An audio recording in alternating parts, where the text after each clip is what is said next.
Dati nung OFW ako, pag nasa ibang bansa ako, wala akong angas eh. Kasi at the end of the day, alam ko kasi, empleyado lang din ako doon. Nangangamuhan lang ako doon. Now, difference lang dito sa Long Ridge, nung December 6, nung nagpunta kami ng Shanghai, grabe ang angas ko. Kasi alam ko, turista ako eh. And yung feeling na yun, napakasarap. Kasi hindi ko pa na-experience yung ganung feeling eh. No? So, yun yung difference niya. Kumbaga, pag pinag-compare mo, mas masarap talaga kapag may pera ka talaga kasi mas confident ka eh. Talagang target, no? Is makapag-create kami ng 1 million solid networkers sa buong mundo. No, yan talaga yung legacy na gusto namin iwan dito sa network marketing industry. No, dahil alam ko, I believe, maraming tao naghahanap ng opportunity. Hindi lang talaga nila alam. And yung iba naman, talagang na-feed lang ng maraming negative vibes sa labas. No, so, yun ang pinaka-goal namin, makapag-create ng 1 million members.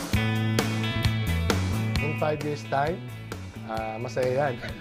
In 5 years time, nakikita ko na sigurado ako marami na akong natulungan na grupo ko sa under me. No? In 5 years time, marami na kaming buhay na nabago. No? In 5 years time, talagang puputok na talaga itong Long Ridge na to. In every household, talagang makakita ka ng produkto ng Long Ridge. Globally. Oo, kasi ang Pilipino talaga magaling eh.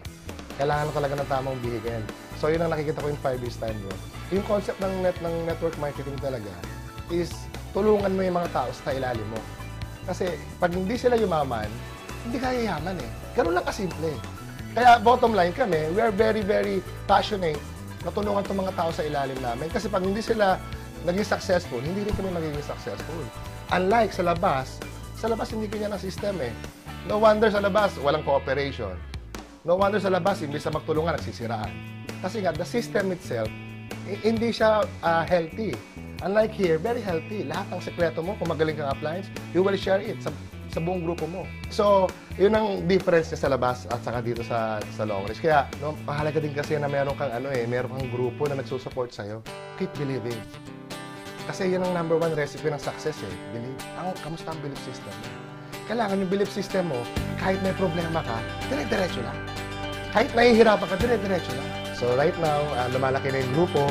We have groups in Italy, in Dubai, in Nigeria, in Qatar, in Hong Kong, and here in the Philippines, lumalaki na rin siya. No? So, pag binabalikan ko yung before ko, ngayon medyo, alam yun, kinikilig talaga ako eh. Kasi before nang mag-start ako, mag-isa lang ako, right now, marami na kami. Kasi nga, ito na yung company na hinihintay namin ng matagal na.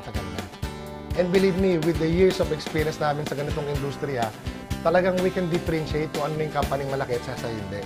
Ganun talaga, at the end of the day, may mga tao talaga na they will come, they will go. So sa amin lang, ba't kami nag-stick? Number 1, we have the best group here.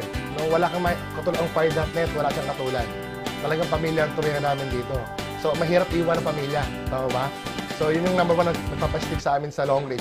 Number 2, the company itself is a big motivation na talaga para sa amin para mag-stick. Kasi sobrang laki niya, bro. Just imagine 11 million square meters na office, saan ka makakahanap ng ganyan? So, yun yung mga pinanghahawakan ko eh. Mahirap siyang hanapin. Okay? So, kaya kami nag-stick talaga dito. Sobrang na-experience ko yung wala kang sense of belonging. Yung wala kasi kaming bahay. Okay lang sana kahit squatter area eh. As long na bahay mo eh. So, ako, nangyayari sa akin, lagi lang ako nakikitira at a very young age. So, na-feel ko na parang wala akong pag-aari. Now, ang nakikita ko lang talaga kay Long Ridge, ito yung vehicle na pwede ka talaga yung dalhin sa pangarap mo. Great equalizer talaga siya eh. Dito walang mayaman, walang mahirap. Ang requirements mo lang dito is pangarap mo. Si Long Ridge na nga nagpa-experience sa akin na posible talaga na makuha ko yung pangarap ko sa ganitong klaseng industriya. So talagang malaki ang utang na loob ko kay Long Ridge.